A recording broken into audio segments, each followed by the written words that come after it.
어, 오늘 시편 54편 말씀을 우리 같이 함께 보시도록 할게요. 시편 54편 1절에서 7절까지인데요. 오늘 표지에 언급한 바와 같이 그 다윗이 사울의 핍박을 피해서 도피 생활을 하는 중인데 십황무지라는 곳에 숨어 있을 당시에 그 당시에 그 십황무지의 사람들이 밀고를 하는 거예요. 밀고를 하니까 다윗은 절체절명 위기 가운데 맞이하는 그 상황을 배경으로 한 시입니다. 그래서 1절과 2절을 보면 그죠? 여기 표제가 있죠. 그래서 다윗이 우리에게 있는 곳을 숨지 아니하였나 하던 때, 밀고 하던 때, 그런 때입니다. 그래서 1절과 2절을 보면 하나님이여 주의 이름으로 나를 구원하시고 주의 이름으로 나를 변호하소서, 하나님이여 내 기도를 들으시며 내 입의 말에 귀를 기울이소서라고 얘기하고 있습니다. 그 당시 고대 근동의 이름이라는 것은 인격을 뜻하는 것이죠. 그 인격 또 성품을 총칭해서 이름이라고 표현하고 있습니다. 하나님의 이름을 구하고 하나님의 성품을 구한다라는 게 무엇입니까? 그래서 이런 의미에서 주의 이름이라고 할 때 다윗이 언급한 그 의미를 조금 더 오늘 살펴볼 수가 있습니다. 아까 서두에 언급한 대로 이때 당시 사울의 광기가 점점 더 심해지는 때예요. 죽이려고 아주 혈안이 되어서 사울을 피해서 십황무지 그 수풀에 몸을 숨겼는데 십사람들이 밀고란 거예요. 그래서 목숨이 아주 경각간에 달린 절체절명의 위기 상황을 맞이하고 있었던 때였거든요. 그러니까 사울의 칼이 바로 목 앞에 있었어요. 그 십황무지 그 지역 사람들이니까 다윗이 어디 숨었는지 뻔히 알 거 아니에요. 그러니까 그 다윗이 숨을 데가 없는 것입니다. 그래서 지금 다윗이 함께한 사람들 또 아무 손도 쓰지 못하는 상황 가운데 지금 있는 그 고백입니다. 그런 상황 가운데 주의 이름을 불렀다? 뭔가 또 더 깊은 의미가 있겠죠. 그래서 이런 상황 가운데 주를 향한 그 이름은 하나님의 전능하신 능력으로 구원해달라고 기도한 내용이겠죠. 그럼 이제 이 배경이 되는 사무엘상 본문을 조금 더 비춰봐서 한번 대조해 보도록 하겠습니다. 이 말씀이에요. 그때 십사람들이 기브아에 이르러 사울에게 나와 이르되 다윗이 우리와 함께 광야 남쪽 하길라 산 숲을 요새 숨지 아니하였나이까 그러한즉 왕은 내려오시기를 원하는 대로 내려오소서 그를 왕의 손에 넘길 것이 우리의 의무입니다라고 얘기하고 있습니다. 그러니까 십황무지 사람들이 다윗을 뭐 미워서 밀고 한 거는 아니지. 미워서 밀고 한 건 아닙니까? 뭐 원수지간이라서 밀고 한 게 아니에요. 사실 다윗과는 아무런 관계가 없었지만 사울이 쫓는 그 다윗이 자기네 땅에 거하면 1차적으로 어떤 느낌이 들어요? 그 피해가 우리한테 오겠다라는 생각이 들지 않습니까? 괜히 사울에게 이 도망자를 숨겨줬다라고 했을 때 우리가 감당치 못하니까 그거를 사울에게 넘긴다라는 생각을 가지고 있었을 것입니다. 또 한 가지는 이 기회에 사울이 왕 아닙니까? 이 기회에 사울에게 잘 보일 기회다. 그래서 사울하고 관계를 돈독히 하는 것이 우리한테 유익이다라는 판단을 했을 것입니다.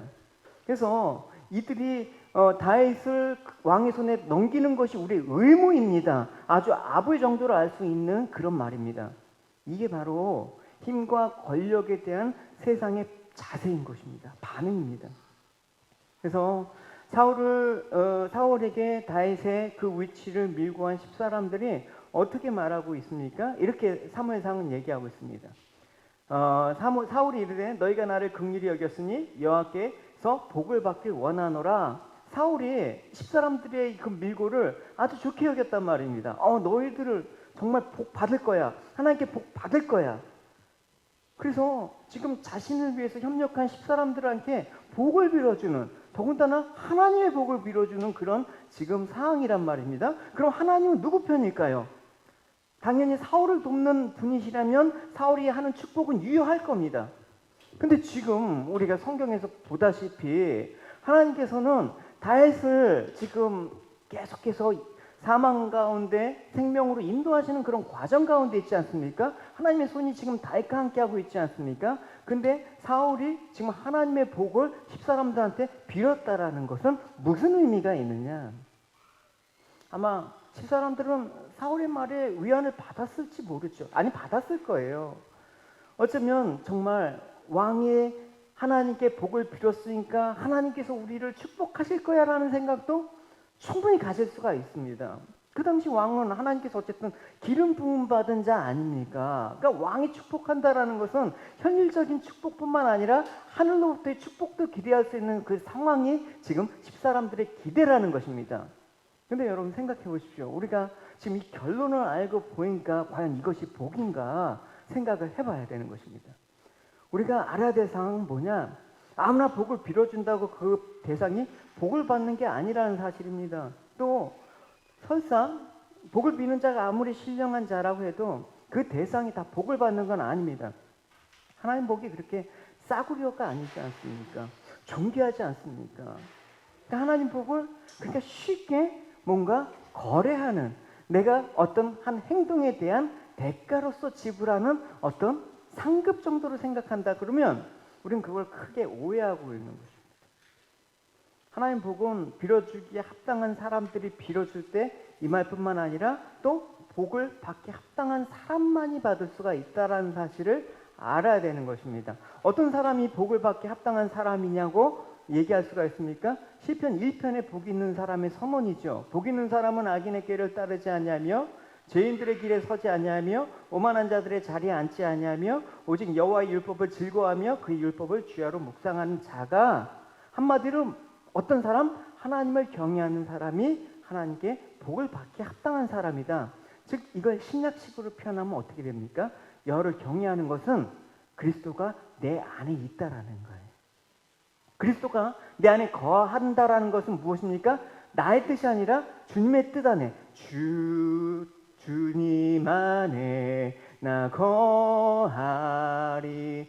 주님 안에 거할 때 주님의 뜻이 내 삶 가운데 이루어지길 바라는 사람이 무엇이든지 원하면 내가 다 들어줄게. 몇 주 전에 우리가 설교 시간에 언급했잖아요. 그건 뭐냐? 주님 우리 마음을 다스린다, 통치하신다라는 의미가 되는 것입니다. 근데 당시 상황을 보십시오. 다윗은 아무것도 없었죠. 하나님이 택함을 받았다고 하지만 택함 받음으로써 주어진 혜택은 눈으로 보이는 건 아무것도 없습니다. 오히려 수차례 죽음에 처하는 위기, 고난의 삶만 계속해서 헤어나올 수 없는 그런 구렁이에 더 빠지는 것 같습니다. 이런 다윗에게 여러분 가까이 한들 무슨 유익이 있겠습니까? 집사람들이 평가를 할 때 여러분 같으면 어떻게 합니까? 여러분이 집사람이라고 생각해봐요. 다윗에게 붙겠습니까? 사울에게 붙었습니까? 우리 혹시도 사울에게 붙을 확률이 되게 많아요. 그렇죠? 눈을 보기에는 분명히 하나님 버린 자 같고 사울은 지금 하나님이 쓰시는 자 같아. 근데 영적으로 보면 그게 아니지 않습니까? 이 시대에 우리가 분별해야 될 것이 바로 이런 거란 말입니다. 이런 거란 말입니다. 그래서 종교라는 이름으로 여러분 축복을 하고, 종교라는 이름으로 마음의 평안을 주고, 종교라는 이름으로 무소유를 강요하고, 우리는 무소유를 실천할 수 없는 사람이에요. 근데 무소유를 하라, 이루어라라고 얘기하면 그건 가짜란 말입니다. 100% 가짜란 말입니다, 여러분. 제가 계속 설교 시간에 해민이라는 사람 언급했었죠. 그죠? 그러다 결국 사고 났잖아요, 여러분. 땡중이라고. 어쨌든 권력을 가진 사울에게 가까이 하는 게 유익 아니겠습니까? 우리 역시도 그럴 수 있다는 것입니다. 세상이 이런 모습으로 흘러가고 있단 말입니다. 그러니까 십사람과 사울은 철저하게 지금 다윗을 잡기 위해서 계획을 세웁니다. 그러니까 십사람들이 다윗이 숨겨있는, 완전히 내비게이션이야. 다윗이 저쪽 가면 저쪽에 있네요. 저쪽에 있네요. 그러니까 샅샅이 탐지하라고 지시한 사울의 명령에 얼마나 잘 수행하겠습니까? 아주 이쁘죠. 하는 대로 다 하니까 여러분. 그래서 정확하게 다윗의 위치가 발각되는 거예요. 그러니까 사울은 어렵지 않게 지금 다윗을 코너로 몰고 갔어요. 이제는 정말 다윗이 죽는 거는 시간 문제예요. 피해날 가망이 없어요. 그러니까 천하의 다윗이라도 이 상황은 이젠 끝이에요. 일촉즉발의 위기가 있단 말입니다. 그러나 이때 어떤 일이 일어나냐? 이때 여러분 어떤 일이 일어나겠어요? 반전이 일어나는 거예요. 보십시오. 이때 전령이 사울에게 와서 이를 때 급히 오소서, 블레셋 사람들이 땅을 침노하나이다. 이에 다윗 집쫓기를 그치고서라 블레셋 사람을 치러 갔으므로 그곳을 셀라 하마느곳이라 칭하니라. 그러니까 지금 거의 다윗을 잡으려고 할 때 일이 터진 거예요. 지금 비워놓고 왔잖아요. 왕이 지금 도성을 비우고 다윗을 잡으려고 혈안이 다니까 블레셋이 지금 호시탐탐 이스라엘 노리고 이때다 하면서 쳐들어온 거예요. 그러니까 난리가 난 거죠. 지금 다윗을 잡으려다가 나라가 망하게 생겼어. 그러면 다윗이 잡는 게 지금 그거는 뒷전이 된단 말입니다. 그래서 서둘러서 다윗을 쫓는 거를 그만두고 지금 블레셋의 침략을 막기 위해서 돌아갑니다. 그러니까 다윗을 잡고자 한 인간의 계획은 철저하게 수포로 돌아간다는 것을 우리가 알 수가 있는 거예요. 다윗을 잡는 게 뜻이지만 그 뜻은 하나님 안에는 소용이 없는 것입니다. 이미 세상의 모든 일은 하나님이 주관하시는 거예요. 사울이 어떤 수단과 방법을 동원한다 할지라도 다윗을 자기 손에 잡을 수 있는 그런 것들은 하나님께서 허락하지 않는 이상 머리털 하나로 떨어질 일이 없는 거예요. 그래서 우리가 하나님을 피난처로 삼는다, 하나님의 도우심을 살아야 될 이유가 바로 우리는 우리를 붙잡고 계시는 하나님의 그 인도하심이 있기 때문에 그렇다라는 것입니다. 그럴 때 이 하나님과 함께하는 이 손길을 느낄 수 있고 믿음으로 깨어있는 자만이 하나님의 일하심을 볼 수가 있는 거예요. 안 그러면 다 사울 편에 붙는 거예요. 다윗은 이렇게 고백하고 있습니다. 시편으로 다시 돌아가서 같이 읽어봅시다. 시작. 낯선 자들이 일어나 자기 포악한 자들을 나의 생명을 수색하며 하나님을 자기 앞에 두지 아니하였음이니라. 하나님은 나를 돕는 이시며 주께서 내 생명을 붙들어 주신 이라. 이 상황들이 여러분 이해가 가죠. 하나님이 나를 붙들어 주신, 내 생명을 붙잡아 주시는 분, 이 포악한 자들이 나의 생명을 수색하는데 그거를 무마시키시는 그런 하나님. 다윗은 너무나 철저하게 실전적으로 깨달았단 말입니다. 그래서 하나님은 나를 돕는 분이다라는 고백을 하고 있습니다. 그러나 현실적으로 보면 하나님은 사울을 도왔고 다윗을 버리시는 분처럼 여기는 거예요. 그러니까 십사람들이 사울 편에 붙는 것이죠. 그러니까 잘됨과 못됨을 기준으로 환경과 소유라는 세상적인 시각을 갖고 있으면 항상 놓친단 말입니다. 세상의 시각으로는 아무리 잘 나간다, 잘 된다라고 할지라도 하나님 밖에 있으면 그게 하나님의 뜻이 아니면 멸망하는 길에 지나지 않다라는 것을 우리는 깨달아야 되는 것입니다. 진심으로 잘 되는 자는 누구예요? 하나님께 붙들린 자예요. 결코 소유와 환경으로 평가할 수 없는 거예요. 마지막에 어떻게 끝나는지 그 끝을 봐야지만 그 사람의 인생은 평가가 되는 거예요. 그래서 열왕들에 볼 때 여로보암의 길, 다윗의 길 해서 결국 신앙으로 갔던 그 사람의 끝들은 잠들었다. 이렇게 지금 역대기를 묵상하고 있지 않습니까? 그러니까 하나님은 우리가 믿음으로써 현재의 소유와 형편을 떠나서 성공 잘하고 부르는 거예요. 내가 있는 거를 비워내고 내가 자꾸만 무소유를 강조한다, 그런 거하고는 상관이 없다는 거예요, 여러분. 지금 하나님은 다윗을 붙드시고 또 택하시고 주신 것이 뭡니까? 눈에 보이는 건 고난밖에 없는 거예요. 고난밖에. 애매하게 쫓김을 당하고 죽음의 위기를 겪는 거. 하지만 하나님은 고난을 통해서 다윗이 하나님만이 피난처시고 하나님만이 돕는 자라는 걸 알 수 있는 거예요. 여러분, 이 상황이 아니면 하나님 나의 피난처라는 고백이 여러분 처음이 될까요, 여러분? 그냥 배워서 알게 되는 걸까요? 그런 분야라고 그냥 그런가 보다 알게 되는 거예요? 맘먹은 대로 그냥 생각만 하면 되는 거예요? 안 되는 거예요, 여러분. 그래서 철저히 기독교 신앙은 수도원 신앙이 될 수가 없는 거예요. 세상과 분리돼서 내가 영성을 쌓고 마음의 수련을 해서 뭔가를 이룬다, 그것 자체가 불가능한 거예요. 그래서 하나님이 다윗을 더욱더 고난 가운데 밀어놓으시고 위기에서 벗어날 수 있는 또 길을 내주시면서 하나님의 인도하심을 철저하게 경험하는 거예요. 하나님 앞에서 그래서 의인과 악인이 뚜렷하게 구별이 되는 거예요. 그죠? 이거 넘기지 마. 잠깐만. 여기 보면 여기 셀라 하마 느곳이라는 말은 뭐냐면 분리된다는 뜻이에요. 장소가. 하나님께서 그 지점에서 사울과 다윗을 분리시킨 장소예요. 그죠? 우리가 한 교회 안에 있어도 마지막 때가 되잖아요. 하나님께서 정확하게 그때 오른편, 왼편 하나님께서 분리시키는 그 일을 하신단 말입니다. 그게 지금 추수할 때예요. 여러분 잘 깨어 있으셔야 되는 것입니다. 근데 아까 기사를 봤는데 신천지 이만희 그 교주는 지금 보석으로 일단 풀려나는데 나와서 하는 일이 그동안 흐트러진 그 신앙을 잡기 위해서 온라인 시험 본대 신천지 교인들은. 그래갖고 지금 열심히 시험 공부하고 있대요. 그죠? 그죠? 웃기죠 여러분. 예. 우리 신앙생활이라는 게 참 웃기죠. 종교생활이라는 게 참 웃기죠. 그래서 의인은 어쨌든 건짐을 받지만 악인은 던져버릴 것. 그러니까 성도는 아무리 이 세상에서 보잘것없고 볼품없이 존재하더라도 승리의 눈으로 세상을 바라봐야 된다. 할렐루야. 나는 하나님께 택함을 받은 자야. 하나님께서 건지실 거야. 다윗은 지금 이 고백을 주의 이름으로, 주의 이름이라는 건 뭐예요? 주님의 성품, 주님의 신실한 언약, 주님이 바뀌지 않는 그 열심, 이걸 걸고 나를 지키실 거라는 고백을 하고 있는 거예요. 하고 있는 것입니다. 근데 인간은요, 내가 하나님께서 그러신다 해도 내가 그렇게 존재하고 있다라는 건 못 견뎌야 하는 거예요. 내가 고난받고 쫓기고 막 버림법 같은 그런 세상적으로 볼 때 정말 볼품없는 모습으로 있기를 싫어한단 말입니다. 그러니까 십사람들이 사울 편에 붙었죠. 이들이 이상한 게 아니에요, 여러분.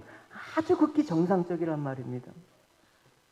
그래서 이 다윗을 밀고 한 그 배경은 뭐냐?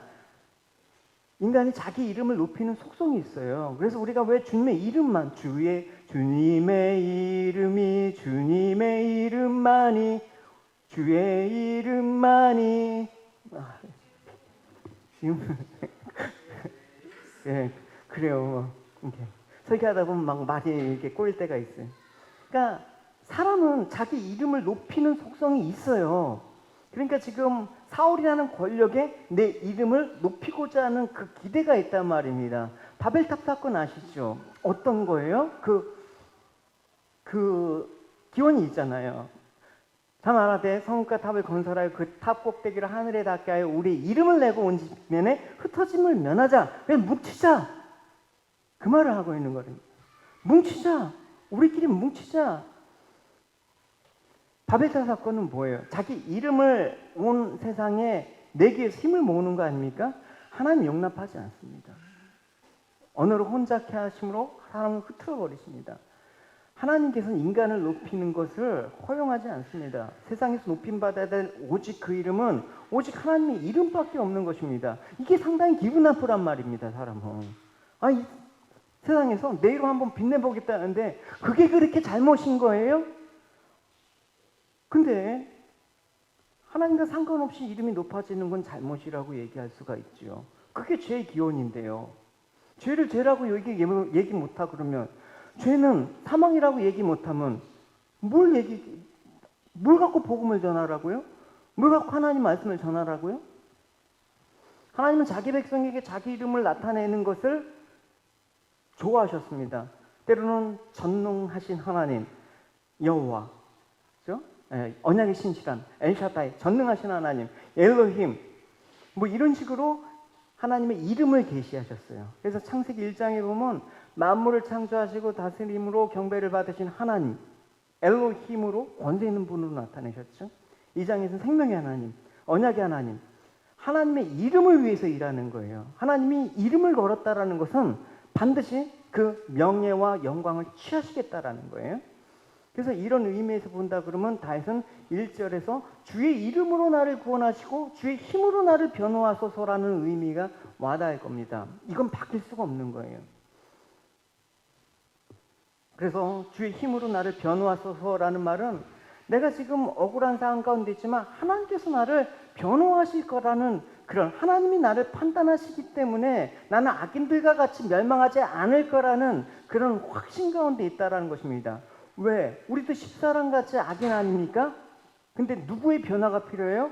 보혜사. 하나님께서 우리를 심판하실 때 우리의 변호자가 있어야지만 그 심판을 면한단 말입니다. 우리가 의로워서 십사람과 달라갖고 구원을 받는 게 아니란 말입니다. 주의 힘으로 나를 변호하시는 그 하나님의 약속을 믿었기 때문에 그런 것입니다. 그래서 하나님이 다윗을 택하시고 왕으로 세운 거는 다윗의 이름을 높이기 위해서가 아니라 다윗을 세워서 하나님의 이름을 높이는 데 있단 말입니다. 항상 여러분 가리키는 손을 보시면 안 되고 가리키는 게 뭔가를 보셔야 되는 거예요. 세상은 자기 이름을 위해서 다윗을 대적합니다. 결국 다윗은 자기 이름을 위해 살아가는 세상 속에서 하나님의 이름을 세상 가운데 나타내기 위해서 일하시는 하나님, 곧 자신의 구원자요 판단자가 되심을 고백하는 것입니다. 우리의 고백이 얼마나 귀한 것입니까? 그렇죠? 윤자면이 그 고백이 불과 3년 전에는 이런 고백이 나올 리가 없었잖아요. 어떻게 이런 고백이 나와요? 그죠? 너무나 힘들고 아픈 과정을 겪었지만, 인간적으로는 뭐라 위로할 수 없는 과정을 겪었지만, 이 고백이 정말 참된다라는 거 우리는 목격을 했잖아요. 아, 하나님께서 함께 하신 이 고백을 하나님께서 기쁘게 받으십니다. 이게 찬송이죠. 그래서 다윗은 결국 6절에 보면 이렇게 고백하는 거예요. 이런 고백이 바로 주께 드리는 참다운 제사이죠. 낙헌제로 주께 제사하리다. 여호와여 주의 이름에 감사하오리니 주의 이름이 선하심이다 라고 주의 이름에 대해서 고백하고 있습니다. 좀 더 자세하게 7절에 보면 주께서는 모든 환난에서 나를 건지시고 내 원수가 보응받은 것을 내 눈으로 똑똑히 보게 하셨다. 신앙은 여러분 체험적인 부분들, 반드시 하나님이 우리를 이 땅 가운데 고난 가운데 역경 가운데서 똑똑히 보게 하는 거예요. 그래서 벽을 보고 3년 동안 수련한다고 해서 깨달아지는 게 아니란 말입니다. 그래서 5절까지 내용을 볼 때 이 고백은 참 더 의미가 있는 게 뭐냐면, 지금 이 고백을 한 거는 아직 원수의 손에서 구원받지 못한 상태에서 한 고백이라는 게 좀 더 우리가 의미가 있는 것입니다. 그러니까 다윗은 이미 원수가 망하고 구원을 얻은 것처럼 묘사하고 있는 것은, 이걸 뭐라고 얘기한 적이 있냐면 선취적 신앙이라고 얘기하고 있습니다. 미리 이루어질 것을 믿고 바라보는 현재, 그 말이란 말입니다. 하나님께서는 지금 내가 구원을 받을 수 있는 그런 상황은 아니지만 돕는 자로서 반드시 구해 주실 거라는 확신의 근거에서 지금 원수들의 심판을 지금 받는 것처럼 목도하면서 자신을 구원하신 하나님께 감사의 제사를 드리는 것입니다. 우리가 날마다 하나님께 감사를 드린다라는 게, 얼마나 감사로 제사를 드리는 자가 하나님을 어떻게 한다고 했습니까? 영화롭게 한다라고. 반드시 하나님 모든 행한 일을 미리 감사하는 거예요. 그죠?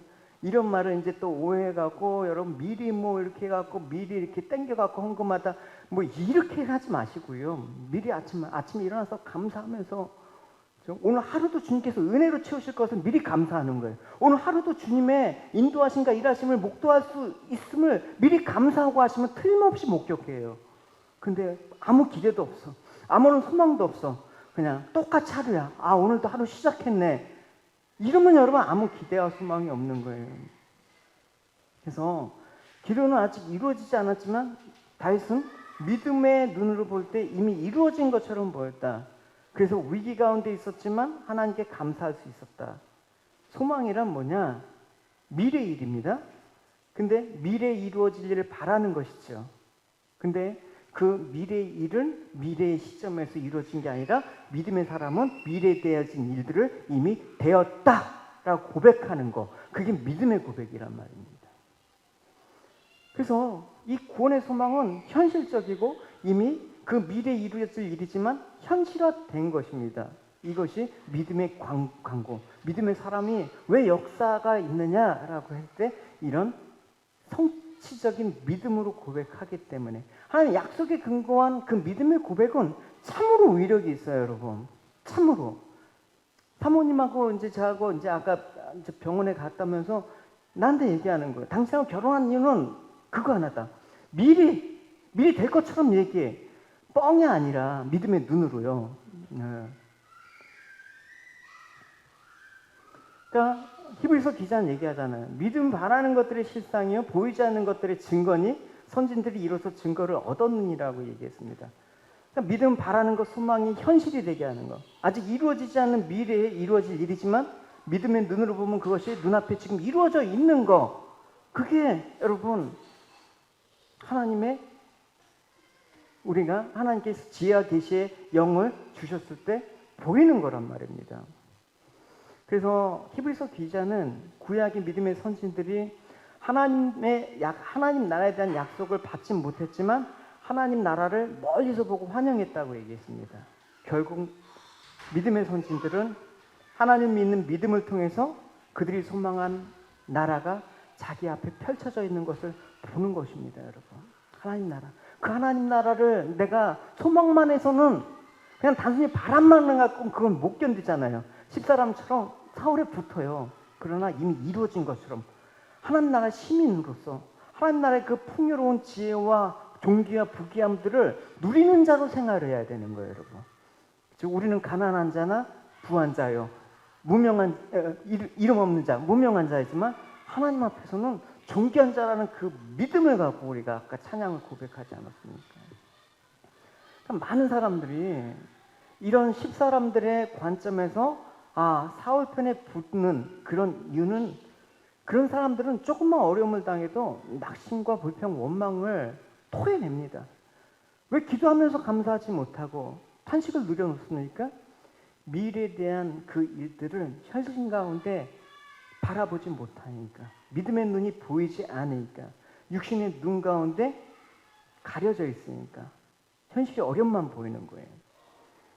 그래서 하나님이 나를 택해서 성도가 되게 하셨다지만 택함 받은 성도의 유익은 무엇이냐라고 물어볼 때 말로 우리가 천국을 간다고 하지만 지금 현재 여러분들이 천국을 소유하고 있다는 유익에 대해서 체험하지 못하면 그건 피상적이란 말입니다. 그죠? 천국을 가게 되었다고 하지만 그건 죽어서 가야 될 일이고 세상의 유익을 더 원하는 쪽으로 자꾸만 우리가 간단 말입니다. 그래서 세상에는 별 쓸모없는 신앙에 대해서 우리조차도 점점 무관심해져요. 이슈가. 여러분, 예수님과 관계가 더 깊어지길 원하십니까? 아니면 현실적으로 나한테 유익이 되는 대통령이나 장관, 권력을 가진 사람들을 알게 돼서 그들과 매우 잘 돈독한 관계를 갖고 나의 삶에 유익을 삼고 싶습니까? 세상을 살아가는데 쓸모 있는 것은 예수님을 아는 것이 아니라 권력자를 아는 것이죠. 사울을 아는 게 왕의 빽이 더 중요한 것이죠. 그죠? 현실적으로는 그렇단 말입니다. 그럴 때 흔들림이 와요. 그죠? 흔들림이 와요. 그때는 딱 한 가지 생각해야 되는 거예요. 뭐냐? 여러 가지 생각하면 안 돼요. 그럴 때는 생각을 단순하게 해야 돼. 내가 천국은 오직 그리스도만으로 들어간다. 이 진리 하나 갖고. 저 사람들은 결국 내 마지막을 책임질 수 없는 사람들이야. 그거 하나 갖고 가는 거예요. 지난 주일날 얘기했잖아요. 끝까지 내 마지막까지 함께 나를 붙잡고 계신 분, 나를 천국으로 데려가실 분이 누구냐? 예수님밖에 없단 말입니다. 다시 생각해 보십시오. 하나님이 그를 이스라엘 왕으로 택하셨는데 왜 계속 고난 가운데 있게 하셨습니까? 단순히 사울에게 쫓기는 것이 전부가 아니라 그 쫓기는 과정에서 다윗은 사람에게 배반이라는 걸 당했어요. 배신을 당했단 말입니다. 세상의 쓴맛을 다 맛보게 된 것입니다. 왜 그렇습니까? 다윗은 그걸로 인해서 하나님만이 나의 피난처, 하나님만을 의지하는 사람으로 하나님께서 바꾸신다는 것입니다. 철저하게 하나님 사람으로 만들기 위해서 세상에 의지할 것이 없는 상황들을 겪게 하신단 말입니다. 여러분 한번 역대기 여러 묵상 가운데 왕들을 보십시오. 르호보암, 그 다음 2대 왕이 누구였어요? 르호보암, 아비야, 그 다음 3대 왕, 오늘 묵상인 아사왕, 그 다음 4대 왕, 여로보암. 이 사람들 기똥차게 신앙생활 했어요, 여러분. 처음에 막 그 아비야, 아사, 여로보암과 여호사밧, 4대 왕. 그 사람들 막 종교개혁을 하면서 완전히 그냥 처음에는 완전 하나님이 진짜 쓰셨단 말입니다. 근데 어떻게 됐습니까? 아사왕 같은 경우에는 나중에 저기 북이스라엘 바하사가 쳐들어와요. 쳐들어와 갖고 그 성 이름이 갑자기 생각이 안 나네. 그 중요한 그 요충지를 차지한단 말입니다. 그걸 딱 차지해서 자기네 성으로 삼으니까 유다가 위태로운 거예요. 이 성 요충지인데 거기에다가 지금 북이스라엘이 그 성을 또 점점 더 성벽을 쌓아 올리네. 그러니까 위기가 차가워지니까 그 아사 왕이 신앙생활 그렇게 잘하는데 누구한테 요청을 하냐면 아람, 오늘 시리아의 그 아람이 시리아 베나다닥에 도움을 요청하는 거예요. 이스라엘 지금 저 성을 차지했는데 우리 좀 도와주십시오. 그래서 성에 있는 또 왕궁에 있는 뭐 보물이나 성전에 있는 보물까지도 다 갖다 바치네. 결국 위기는 모면하는데 결국 아사 왕은 결국 하나님께로부터 아주 심하게 호되게 당합니다. 나 지금 병 들었는데 오늘 묵상 하셨어요? 마지막 19절인가? 그렇잖아요. 병 들었는데 내일자 묵상이구나. 병 들었는데 아사왕이 하나님께 구하지 않고 의원들에게만 구했더라. 이러고 죽었어요. 근데 결국은 하나님께서 그런 철저하게 이런 것들을 통해서 결국은 항복을 시키시는 것을 볼 수가 있는 거예요. 왕들이 그랬어요. 솔로몬도 여러분 그랬죠. 여러분 나누시면 그 내용 기억하시면 알 겁니다. 그러니까 다윗에게 왕으로 기름 받은 이후에 평탄 삶을 허락하신 적이 없습니다. 배신도 당하고 그런 일이 있을 때 사람은 믿을 게 못 된다. 세상을 의지하면 안 된다. 오직 하나님만이 나의 힘이시구나. 결국 그런 고백들이 나오게 하는 거예요. 여러분 믿지 않는 사람들은 이런 상황 가운데 이런 말을 할지도 몰라요. 믿을 건 나밖에 없다. 믿을 거는 내 가족밖에 없다. 믿을 거는 뭐 내가 벌어놓은 이 돈밖에 없다. 그러나 우리는 그렇게 하면 안 돼요, 여러분. 그런 상황 거서 믿을 건 하나님밖에 없다. 할렐루야. 그 인생이 귀한 거예요, 여러분. 성도는 가까운 사람으로 인해서 고통을 받고 의지할 분은 하나님이신 분을 배울 수가 있는 것입니다. 어떤 모습에도 등을 돌리지 마시고 하나님으로부터 멀어지지 마시고 하나님께 멀어지지 마시고 가까워지시는 여러분이 되시기 바랍니다. 할렐루야. 계속해서 우리에게 징계와 채찍으로 훈계하실 때 그게 싫어서 멀어지는 사람은 하나님께 버린 자라. 근데 그걸 깨닫고 가까워지는 사람은 하나님께서 사랑하는 자녀란 말입니다. 여러분. 그래서 그걸 가르치기 위해서 자기 백성으로 하여금 사람들 내에서 고통을 받게 하는 것입니다. 그런 점에서 믿음은 뭐냐? 이론이 아니라 실제, 현실이라는 점을 우리가 부인할 수가 없는 거예요. 이건 여러분 세상에서 말하는 현실주의하고는 다른 거예요. 여러분 믿음은 학교에서 학원에서 하나님 신앙에 대해서 강의 듣고 배우는 게 아니에요. 여러분 신학교에 대해서 친학교 가갖고 뭐 한 3, 4년 공부했다고 여러분 하나님에 대해서 다 압니까? 그거 갖고 하나님은 알 수가 없는 거예요. 여러분 하나님은 우리의 삶을 도구로 삼아서 가르치고 계시는 거예요. 할렐루야. 고난과 어려움 속에 밀어 넣으시고 하나님만이 나의 피난처심을 배우게 하신다. 때로는 그로 인해서 사람들한테 상처 입고 배신당하는 일을 겪게 하면서 의지할 분은 하나님이심을 깨닫게 하신다. 그러므로 성도는 어떠한 고난과 어려움 속에서 낙심하지 않는다. 너희가 선을 행하되 낙심하지 않고 때가 되면 하나님의 열매를 하나님 일하심을 경험하게 될 것이다. 할렐루야. 우리 인생은 하나님께 붙들려 있다. 하나님 결국 우리의 고난과 어려움을 통해서 나 자신을 구원으로 인도하는 길이 됨을 믿기에 낙심보다는 하나님의 도우심을 구하는 기도를 하게 된다는 것입니다. 히브리서는 이렇게 말하고 있습니다. 이러므로 우리에게 구름같이 둘러싼 허다한 증인들이 있으니 모든 무거운 것과 얽매기 쉬운 죄를 벗어버리고 인내로서 우리 앞에 당한 경주를 하며 믿음의 주여 또 온전케 하시는 이인 예수를 바라보자. 그는 그 앞에 있는 기쁨을 위하여 십자가를 참으사 부끄러움을 개의치 아니하시더니 하나님 보좌 우편에 앉으셨느니라. 너희가 피곤하여 낙심치 않기 위해서 죄인들이 이같이 자기에게 거역하신 일들을 참으신 일을 생각해봐라. 모든 상황 속에서 뭐라고 하십니까? 믿음의 주여 온전케 하신 일을 이인 예수를 바라보자. 예수를 바라보자. 여기서 믿음의 주요라는 그 단어는 영어로 원어에 보면 무슨 뜻인지 압니까, 여러분? 믿음의 주요, 우리의 챔피언이신 그런 뜻이에요. 믿음의 챔피언이시래, 주님께서. 믿음의 선구자, 우리를 완전케 하신 예수 그리스도를 바라보자. 챔피언이십니다. 우리가 축구를 할 때 보통 국가대표를 누가 보냅니까? 적어도 축구하면 내노라는 사람만 팀을 구성해서 국가를 대표해서 배우잖아요. 그렇죠? 근데 여러분 보시면 이 챔피언이라는 단어가 어디에 또 쓰이냐면 바로 누구한테도 쓰이냐면 골리앗에게도 쓰여요.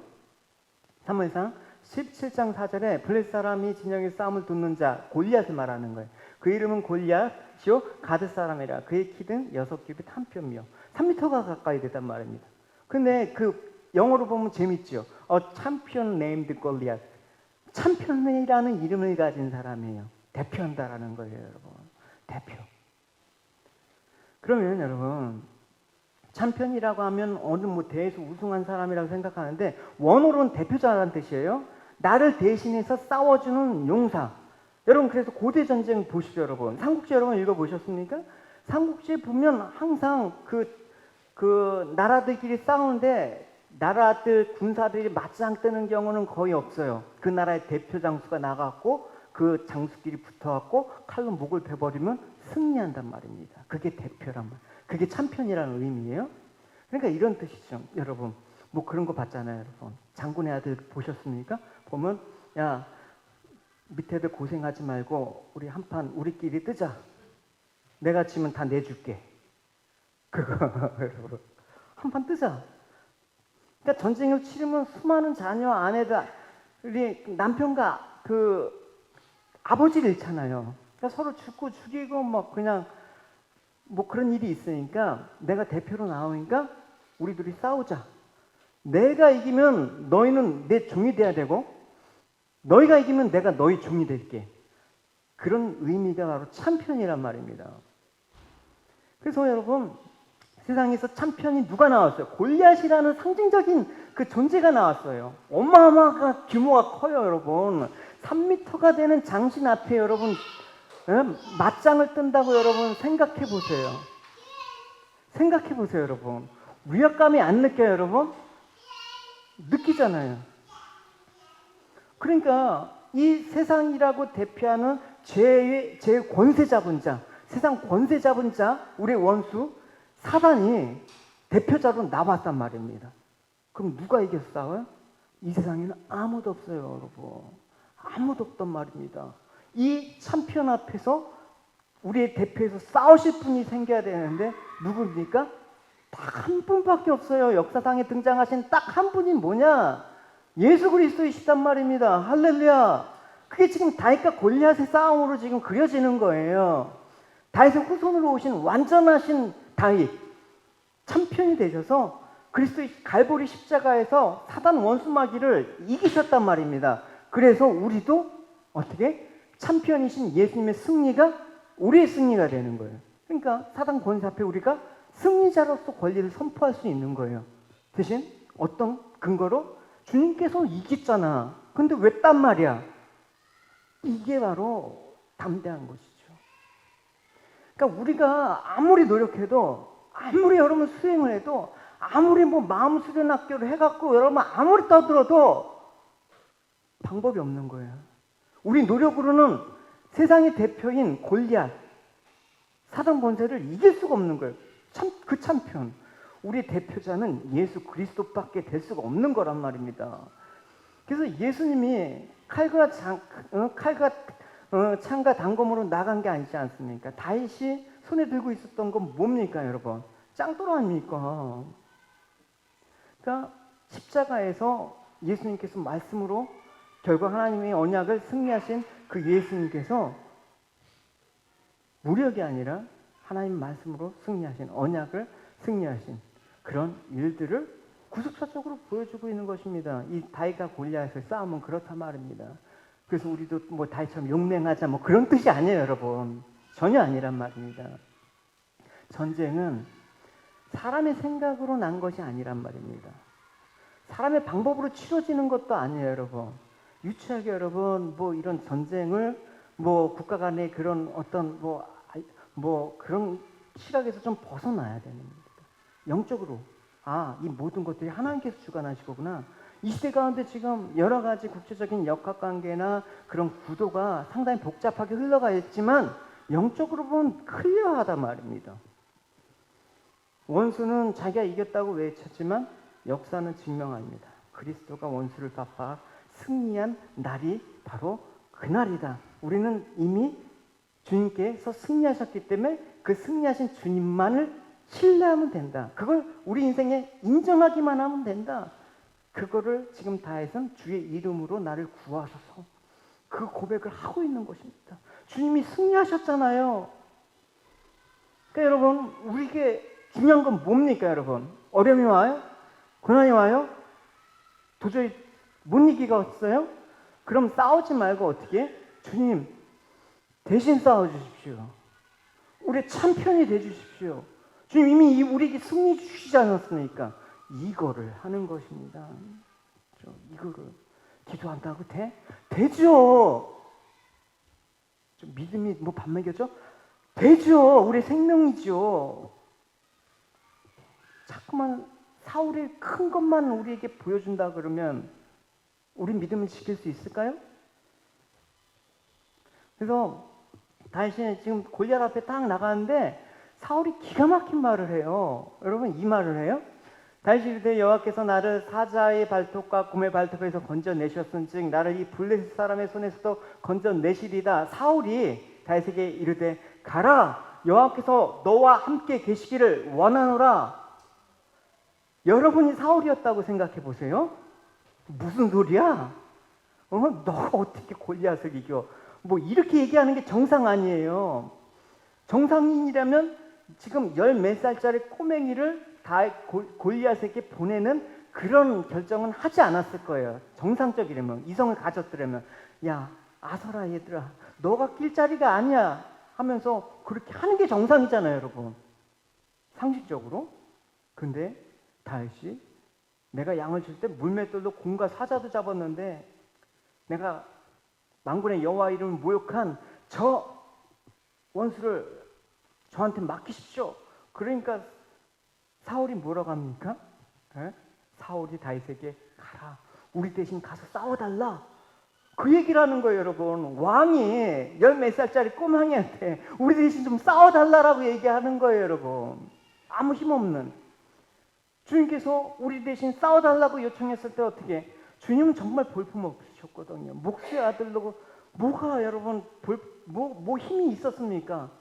그런 주님한테 대신 우리를 위해서 싸워달라고 요청할 사람이 누가 있습니까? 믿음이 있는 사람만. 할렐루야. 지금 이 사울도 지금 믿음의 눈으로 봤을 때는 정말 은혜 가운데 다윗을 통해서 일하시는 하나님을 보게 됐단 말입니다. 이렇게 많이 은혜를 받았는데 지금 그 힘이 생기니까 하나님을 하나님의 사람을 핍박하는 대로 간단 말입니다. 이런 고백이 우리에게 필요합니다. 눈으로 보기에는 안 되는 것 같지만, 불가능한 싸움 같지만, 오직 심령이 가난한 자, 도저히 하나님 아니면 안 되는 그런 고백을 하는 자, 하나님이 대신 싸워주지 않으면 이 제약 가운데 이길 수 없다고 하는 사람에게만 하나님께서 함께 하십니다. 할렐루야. 오늘 아사왕이 그거예요. 여호와께서 함께 하심으로 할 때는 아사왕이 아주 전성기를 맞았는데 여호와께 의지하지 않음으로 버리셨다라고 나오는 것입니다. 고백하십시오, 여러분. 날마다 주님, 저 대신 오늘 하루도 싸워주십시오. 도저히 못 싸우겠습니다. 이 죄악 많은 세상, 이 마음을 지키기 어렵습니다. 만나는 상황들마다 분이 나고 힘들고 슬프고 막막하고, 그렇지만 주님 싸워주세요. 이런 순간 역사가 일어난단 말입니다. 할렐루야. 이 기도가 어려운 것입니까? 여러분, 주님 싸워주십시오. 만군의 여호와의 이름으로 주님 싸워주십시오. 내일부터 역사가 일어날 것입니다. 할렐루야. 지금 말씀을 통해서 사울의 손에서 다윗을 구하시는 하나님을 볼 수 있기를 바랍니다. 우린 이미 세상에서 건짐 받은 자입니다. 우린 이미 우리 참편이신 주님께서 승리하셨기 때문에 생명책에 기록된 자라는 그 구원의 확신을 가지고 승리의 눈길로 세상을 바라보는 자로 그렇게 살아야 되는 것입니다. 주눅들지 마십시오, 여러분. 사울과 같이 화려한 모습이 아니라도 주눅들지 마십시오, 여러분. 없어도 주눅들지 마십시오. 다윗 시편에서 하나님의 승리 약속을 바라보시기 바랍니다. 할렐루야. 성경은 그런 약속입니다. 우리에게 경국적으로 주님께서 우리를 구원하신 그 일들을 시작과 처음이시고 나중 되신 알파 오메가신 주님께서 하실 것이다라는 그 약속을 담고 있는 게 성경이란 말입니다. 그 성경을 읽을 때마다 여러분 힘이 솟는 거예요, 여러분. 아침마다 묵상을 하면서 주님이 나와 싸워주십시오 할 때마다 그냥 주먹이 불끈 쥐어지고 자리에 팍 차고 일어나서 눈을 들어 산을 보라. 너의 도움이 어디서 올고 천지를 지으신 여호와께로다. 그 고백이 나오면 우리 삶은 주님의 날이 될 것입니다. 할렐루야. 주님의 날로 살아야지. 오늘 하루를, 그렇죠? 오늘 하루도 우리 게 아니잖아요. 주님의 날로 살아야죠. 주님은 지금도 당신의 이름을 위해서 일하십니다. 마지막 때는 그 이름만이, 예수 그리스도라는 이름을 가진 자만이 구원을 받을 것이고 그 이름만을 영광스러운 이름으로 우리를 세우실 것입니다. 비록 고난이 있더라도 선하신 하나님께 감사하시길 바랍니다. 주의 이름이, 주님이 나의 힘이 되시고 피난처가 되시면 고백하는 그런 이름이 여러분 가운데 날마다 고백되어지길 바랍니다. 할렐루야. 어떤 고난에서 주의 이름을 고백하고 의지하는 권세 있는 주님의 백성으로 살아가시는 여러분이 되시길 주님의 이름으로 축원합니다. 우리 찬양합시다.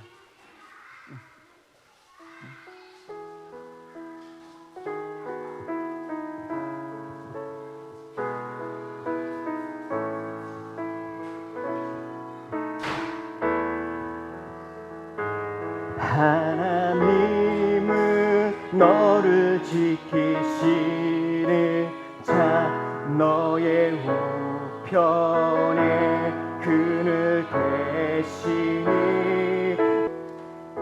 주님 하나님 아버지, 우리가 시팡무지에서 쫓기는 다윗의 모습을 통해서 하나님 그 사람들의 모습을 통해서 세상 과연 무엇을 바라보고 있는지 아버지 분별하는 마음을 허락하여 주시길 원합니다. 눈으로 보기에는 하나님 세상의 강함과 세상의 화려함을 쫓고 하나님 그것을 아버지 추구하는 아버지 저희들의 연약함이 하나님 있을 수밖에 없음을 고백합니다.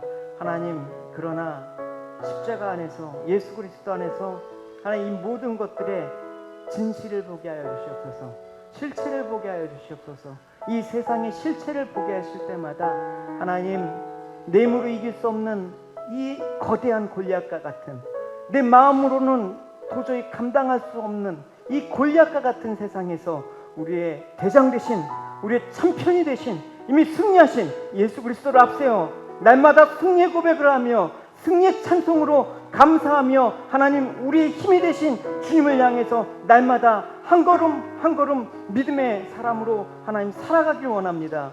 하나님 나의 삶 속에서 주님의 흔적이 남기길 원하며 나의 삶의 자체에 주님의 이름이 생겨질 때마다 누군가는 그 이름을 바라보며 주님과 하는 귀한 역사가 우리에게 일어날 수 있도록 아버지 도와주시옵소서. 하나님 모든 인생 가운데 우리를 주관하실 때마다 결국 하나님 우리를 아버지 위에서 일하시는 하나님을 끝까지 신뢰하며 나가는 저희들 될 수 있도록 그 영광스러운 이름을 위해서 하나님 저희들 아버지 모든 삶들을 아버지 기꺼이 하나님 주님께 맡길 수 있는 그런 담대한 믿음 허락하여 주시옵소서. 감사드리며 선하신 주님께 날마다 감사 찬송을 올려드리며 예수님의 이름으로 감사하며 기도드렸습니다.